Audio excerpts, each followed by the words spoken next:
Chosen one, God is speaking to you right now, and the message is this. Stop worrying, because what has been keeping you up at night, what has been sitting heavy on your chest every single morning, what has been draining you silently for longer than you want to admit, it is already being handled in the spirit. There is something moving right now in a dimension your eyes cannot reach, and while you have been consumed by the weight of what you cannot control, God has already been repositioning pieces, opening paths, and preparing answers to questions you haven't even thought to ask yet. You feel it, don't you? That constant heaviness, that mind that never fully stops, that quiet fear that if you release your grip for even 1 second, everything will fall apart. You are exhausted from worrying, but you don't know how to stop. Stay with these words, because what you are about to hear might be exactly what you needed to hear today. Type Amen in the comments if you believe God is already handling what you cannot control. You did not land on this video by accident, and I need you to hold on to that before we go any further. There is a night I will never forget. I was sitting on the edge of my bed at 3 in the morning, mind racing, cycling through the same list of problems for the 10th time in a row, going from one fear to the next, as if thinking about them one more time was somehow going to produce a solution that the previous 9 rounds hadn't. And then, in the middle of that heavy silence, something settled in me, not a sound but a certainty that said, "You are worrying about things I am already taking care of. You are fighting a battle that has already been won." Maybe that's exactly where you are right now, not necessarily at 3 in the morning, but sitting with that same weight, that same spinning mind, carrying something that no longer belongs to you, but that you don't yet know how to put down. This video is not about positive thinking. It is not about pretending the problems aren't real. It is a direct word from God for a chosen one who needs to hear that the battle is already being fought on their behalf, in the spirit, in the place where their eyes cannot reach. There is a massive difference between solving a problem and worrying about it, and most people spend their entire lives confusing the two as if they were the same activity producing the same results. Solving requires action. It requires you to assess what is in your control, make a decision, and move. Worrying requires nothing except that you suffer in advance for something that may never actually happen the way you are imagining it. And yet the mind treats worry as productive, as if the sheer act of thinking about a problem repeatedly is somehow contributing to its resolution. It isn't. It never has been. Every hour spent cycling through worst-case scenarios is an hour that produced 0 solutions and consumed 100% of the energy you needed to actually do something meaningful about your situation. The chosen one, who learns to recognize worry for what it truly is, not responsibility, not diligence, not care, but a completely unproductive loop that disguises itself as all three, is the one who breaks free from one of the most exhausting cycles a human being can be trapped inside. And breaking free from that cycle is not irresponsibility. It is one of the most intelligent and spiritually mature decisions you will ever make. I spent years of my life genuinely convinced that worrying was proof that I cared, that if I stopped turning problems over in my mind constantly, I was somehow being negligent, like the problems would get worse if I wasn't mentally supervising them around the clock. I treated anxiety like a duty. I wore it like a badge that said, "Look how seriously I take my responsibilities." But what I discovered slowly and then all at once was that the worry was not protecting anything. It was not preventing anything. It was not solving anything. It was simply stealing the energy, the clarity, and the creative capacity that I needed to actually address the things I was so afraid of. The moment I started distinguishing between genuine problem-solving and compulsive worrying, everything shifted. Not because the problems disappeared, but because I stopped depleting myself before I even got to the part where I could do something about them. The chosen one who stops worrying doesn't care less. They show up more capable, more present, and more effective for the battles that actually require their energy. Here is what worry actually is at its core, beneath all the disguises it wears, and I want you to sit with this honestly because it might be one of the most confronting things this video says. Worry is a form of distrust, not just distrust in God, though that is certainly part of it, but distrust in yourself, distrust in the process, distrust in the idea that things can work out without your constant mental supervision keeping them on track. Every time you worry, you are making a quiet declaration that says, "I do not believe this will be handled unless I keep my anxiety focused on it." And that declaration, repeated hundreds of times a day across dozens of situations, becomes the lens through which you experience your entire life. Everything feels fragile. Everything feels like it's one moment of inattention away from falling apart. The chosen one was not built for that kind of living. You were built for peace that transcends understanding, for a confidence that is not based on having all the answers, for a trust that holds steady even when the circumstances give you every logical reason to panic. So ask yourself something that I want you to answer with complete honesty, not the answer that sounds spiritually mature, but the real one. How many of the things you have worried most about in the last 2 years actually happened exactly the way you feared they would? How many of those sleepless nights, those anxiety spirals, those days lost to dread, how many of them were preparing you for something that never arrived in the form you were bracing for? For most people, the honest answer is that the vast majority of what they worried about either never happened in a completely different and more manageable form, or happened and was survived in a way they didn't think they were capable of. The chosen one is not someone who has no problems. They are someone who has decided that their problems do not get to live rent-free in their mind 24 hours a day. That decision, simple, daily, and deeply countercultural, is the beginning of a freedom that most people never experience because they never believed it was actually available to them. Type 777 if you are ready to stop carrying what was never yours to carry. While you are lying awake at 3 in the morning, cycling through the same list of problems for the 10th time, something is happening in a dimension that your natural eyes have absolutely no access to. This is not poetic language. This is not a metaphor designed to make you feel better about a situation that has no real solution. This is a spiritual reality that exists independently of whether you are aware of it, whether you believe it, or whether the circumstances around you currently reflect it in any visible way. There are movements happening on your behalf right now that you cannot see, cannot measure, and cannot accelerate through anxiety. Paths are being cleared, connections are being arranged. Doors that appear completely sealed from your side are being worked on from the other side by a force that does not operate on your timeline, does not share your limitations, and does not need your worry in order to function effectively. The chosen one who grasps this, not just intellectually but in the deep, settled place where real faith lives, experiences a transformation in how they carry their days that cannot be explained to someone who hasn't felt it. It is the difference between fighting a battle alone in the dark and suddenly realizing that the most powerful force in existence has been fighting alongside you the entire time. There was a season in my life where the situation I was facing looked from every possible human angle completely without a solution. I am not exaggerating for effect. I mean that I sat down with the most practical, logical, solution-oriented version of my mind and genuinely could not find a path forward. The numbers didn't work. The relationships didn't align. The timing was wrong on every front simultaneously. And I did what most people do in that situation. I worried. I strategized. I ran scenarios. I lost sleep. I carried it into every conversation, every quiet moment, every space where peace could have lived but anxiety moved in instead.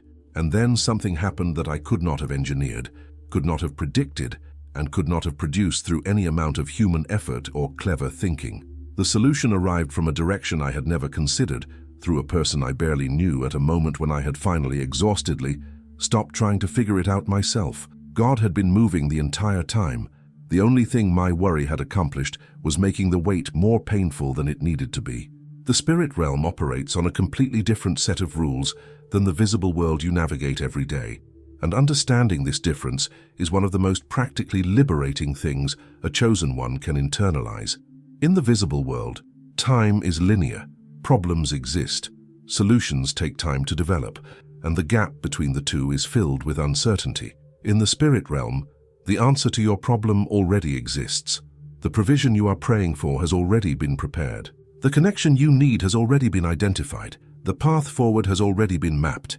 What you are experiencing as waiting is not God scrambling to figure out how to help you. It is the process of the invisible becoming visible, of what already exists in the spirit manifesting in the natural, on a timeline that is governed by wisdom rather than urgency. The chosen one who understands this stops experiencing the wait as abandonment and starts experiencing it as the gap between the promise and the delivery, a gap that is filled not with worry, but with a trust that is so settled it looks like peace to everyone watching from the outside. So here is what I want you to do with this understanding. Not just receive it as an interesting spiritual concept, but actually let it change the way you spend your mental energy starting today.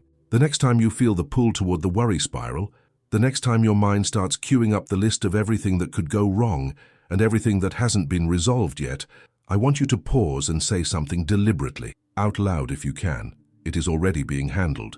Not as a magic phrase, not as a way of denying that the problem is real, but as a declaration of alignment with a spiritual reality that exists whether you can see it or not. The chosen one who speaks faith over their situation is not being naive. They are being precise. They are agreeing with what God has already set in motion in the invisible realm, and that agreement, that deliberate chosen act of trust, is one of the primary ways that what exists in the spirit begins to break through into the natural. Your words are not passive. Your trust is not passive. They are active forces that participate in the manifestation of what God has already prepared. There is a moment that almost every chosen one reaches at some point in their journey, a moment where the need is at its most urgent. The prayer has been going up for longer than feels reasonable, and the silence coming back feels so complete and so heavy that it starts to feel less like silence and more like absence. And that feeling, if you let it, will construct an entire false narrative around itself, that God is not listening, that your prayers are not reaching anywhere, that you have somehow been overlooked or disqualified from the category of people whose requests get answered. That narrative is one of the most dangerous lies the enemy tells, and it is most convincing precisely because it arrives in your most vulnerable moments, dressed in the clothing of logical conclusion. Of course he's not answering. Look at how long you've been waiting. Of course he doesn't hear you. Look at how nothing has changed. The chosen one has to develop the ability to recognize that voice, to identify it for what it is, and to refuse to build a theology around a feeling that is real but not accurate. Silence is not absence. It has never been absence. And the sooner you stop treating it as evidence of abandonment, the sooner you will be able to receive what the silence is actually trying to produce in you. When I look back at the seasons of my life where God felt most distant, most silent, most unavailable, what I see now with the clarity of hindsight is something that was completely invisible to me while I was inside it. Those were the seasons where I grew the most. Not the seasons where everything was flowing, where answers came quickly, where I could feel the presence of God in a tangible and emotionally satisfying way. Those seasons were nourishing, but they were not forming. The silent seasons were the ones that built something in me that the easy seasons never could have. They built a faith that didn't depend on feeling. They built a trust that didn't require constant confirmation. They built a character that could hold steady under pressure because it had been tested in the quiet and had not collapsed. The chosen one who survives a silent season without abandoning their faith comes out the other side, carrying something that cannot be manufactured any other way. A deep, unshakable knowing that God is present, even when he is not loud, that he is working even when he is not visible, that his silence is not rejection, but preparation. Think about what happens when a parent is teaching a child to walk. They don't hold the child up for every single step, because if they did, the child would never develop the muscle, the balance, the instinct that walking actually requires. They stay close, arms out, eyes locked on the child, ready to catch them if the fall becomes dangerous, but they allow the wobble. They allow the attempt. They allow the small failure that produces the learning that produces the ability. And the child in those moments of reaching without being held might feel something that resembles being alone, but they are not alone. The parent is right there, closer than the child realizes, more attentive than the child can perceive, with a perspective on the situation that the child simply does not have access to yet. That is exactly what God is doing in the seasons that feel silent. He is not absent. He is not distracted. He is not indifferent to your struggle. He is doing what the most loving, most wise, most invested parent does. He is letting you reach, letting you develop, letting you build the faith muscles that your next season is going to require you to have. Here is the reframe that changed everything for me, and I offer it to you not as a cliche, but as something I had to fight to believe in a season where it felt like the opposite of my reality. God's silence is not his final answer. It is his current method. The same God who spoke the universe into existence with words is more than capable of speaking clearly and immediately into your situation whenever he chooses to. When he chooses silence instead, it is not because he has run out of things to say. It is because what he is building in you through the waiting requires the waiting itself as an essential ingredient. The chosen one who pushes through the silent season without demanding that God perform on their timeline, without making the silence mean something it doesn't mean, without abandoning the relationship because the relationship currently feels one-sided, That person is being shaped into someone who can carry what is coming, and what is coming requires exactly the kind of faith that only silence can build. If God has ever shown up in an unexpected way in your life, type "It's already handled" down below. There is a specific kind of exhaustion that has nothing to do with how much you slept last night or how physically demanding your day was, and if you have ever felt it, you know exactly what I am describing. It is the exhaustion of someone who has been carrying emotional weight for so long that it has started to feel like a permanent part of their body, like something they were born with rather than something they picked up along the way. It is the exhaustion of the person who manages everything, anticipates everything, controls everything, plans for every possible outcome, and still cannot find a single moment of genuine rest because the moment they stop managing, the anxiety rushes in to remind them of everything that could fall apart if they are not vigilant. This kind of tiredness does not respond to sleep.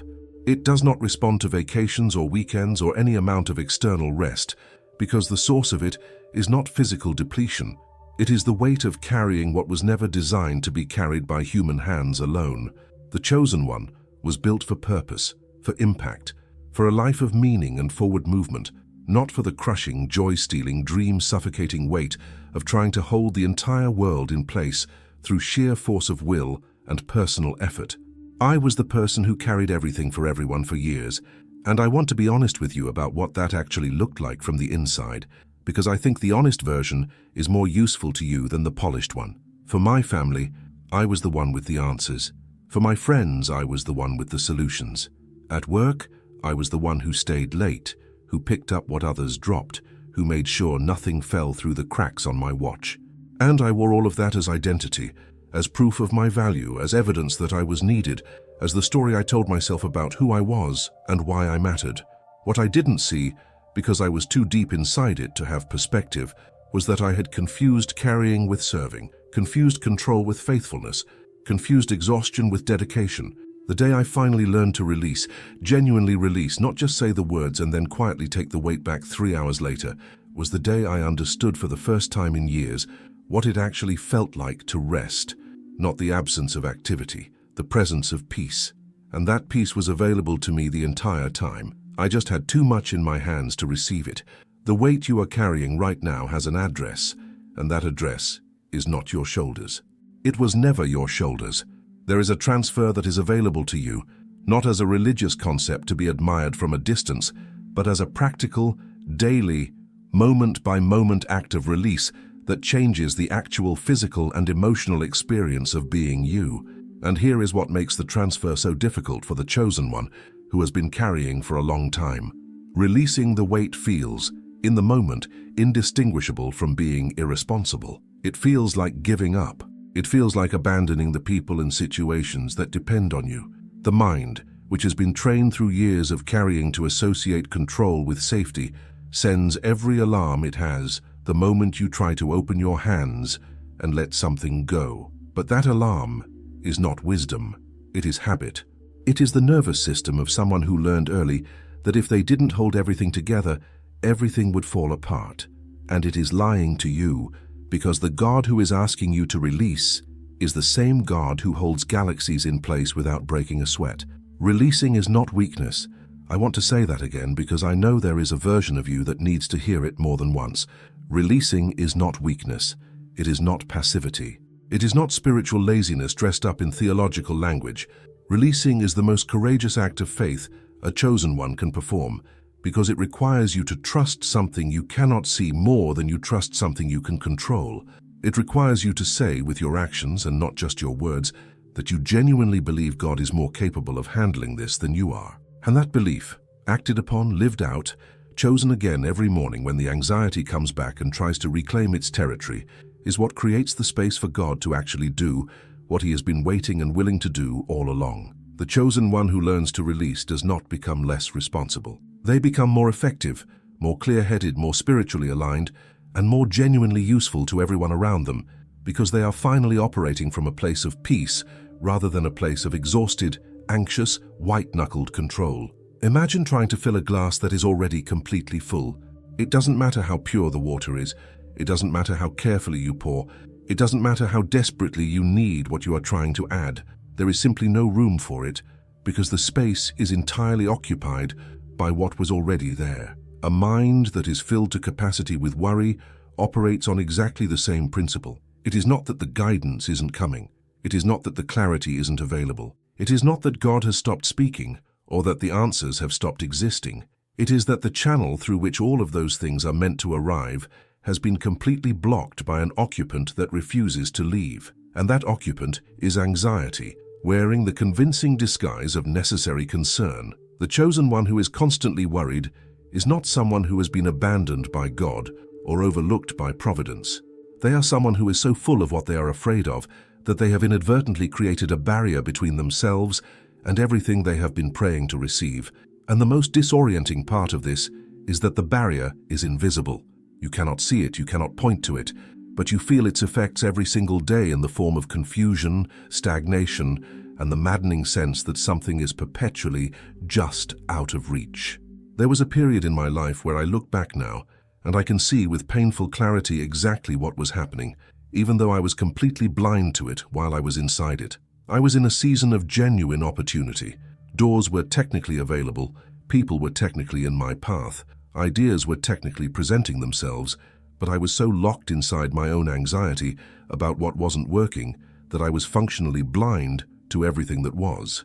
I remember specific conversations that I now recognize as turning points that I walked right past because I was too consumed by the noise in my own head to be present enough to recognize what was in front of me.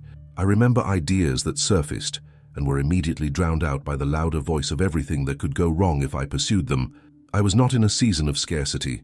I was in a season of abundance that my worried mind had converted into an experience of scarcity, because worry doesn't just drain your energy, it distorts your perception. It makes the possible look impossible, the open look closed, and the available look absent. The chosen one operating from a place of chronic anxiety is not seeing their life clearly. They are seeing it through a filter that makes everything darker than it actually is.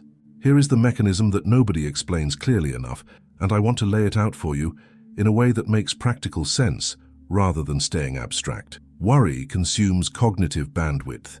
This is not just a spiritual observation, it is a neurological reality.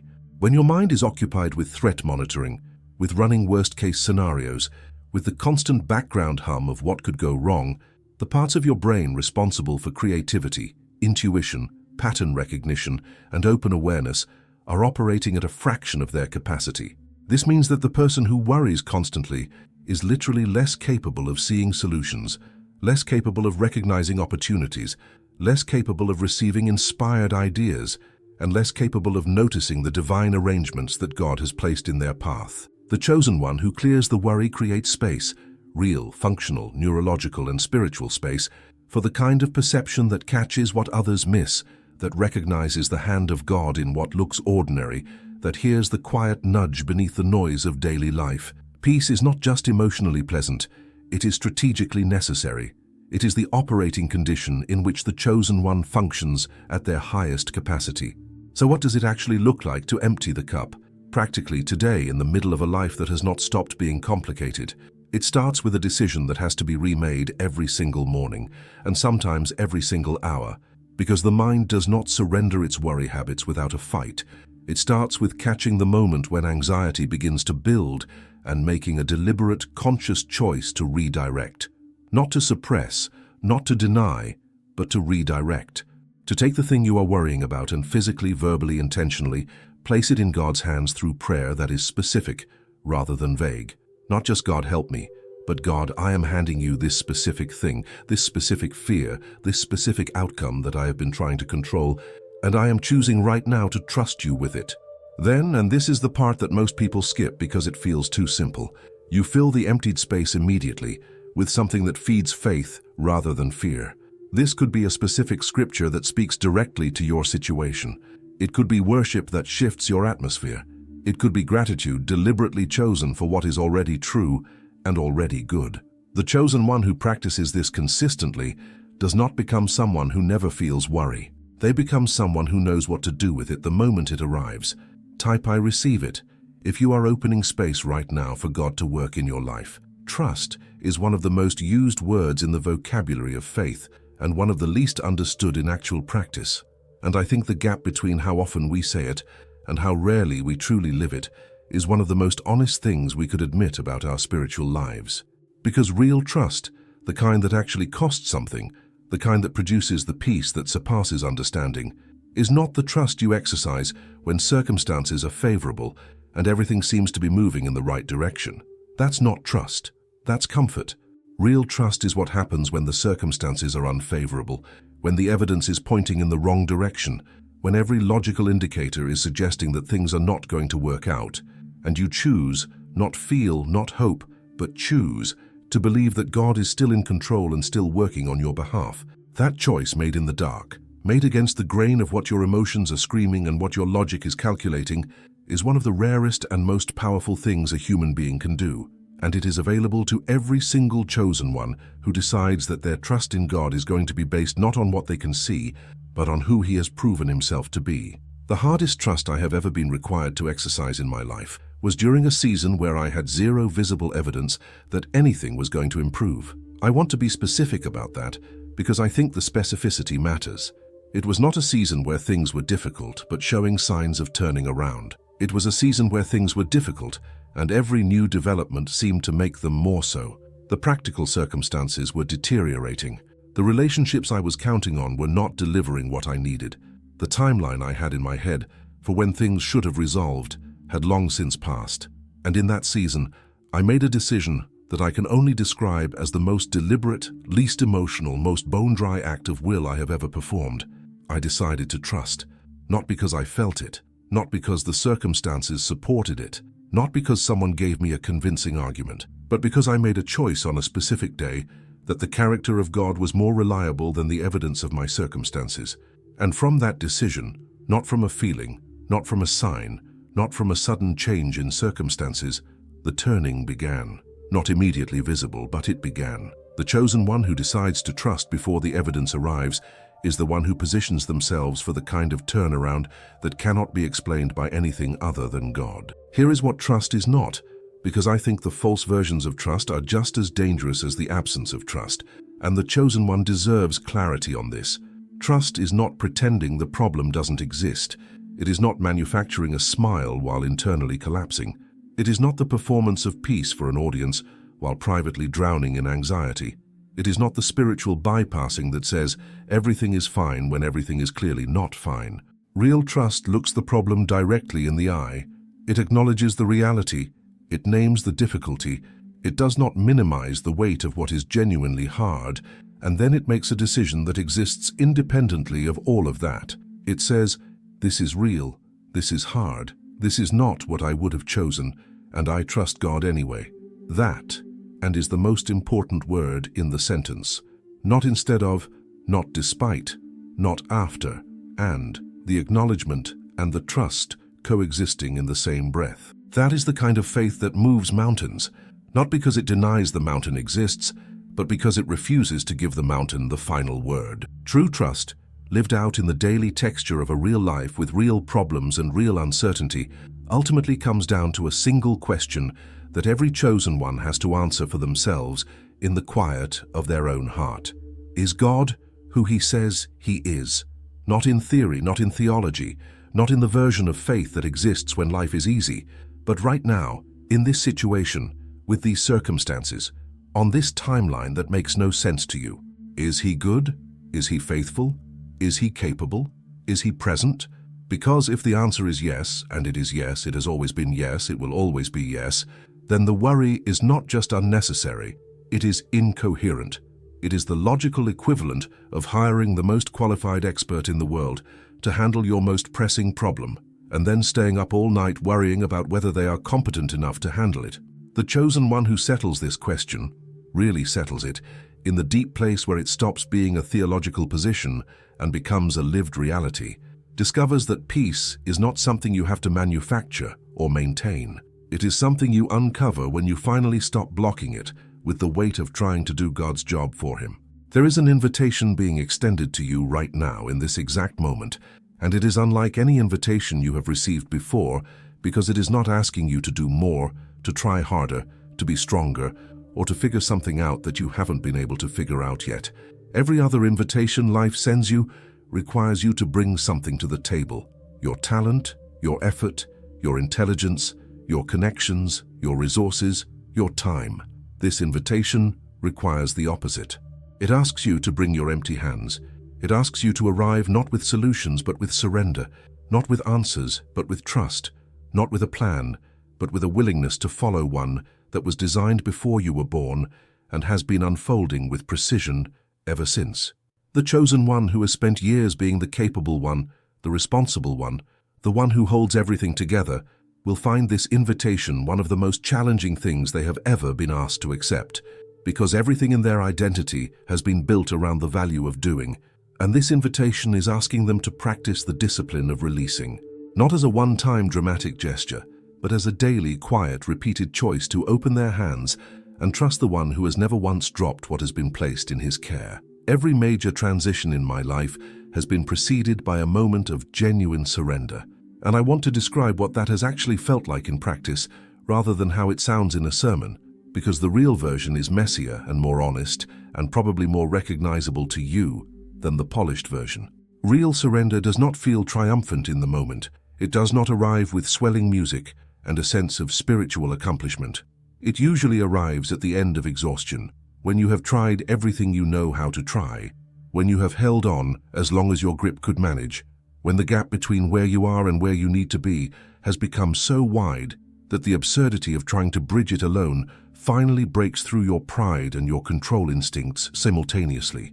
And in that moment, when you finally release it, when you actually genuinely, completely let go of the thing you have been white-knuckling for months or years, something happens that is almost impossible to describe to someone who hasn't experienced it.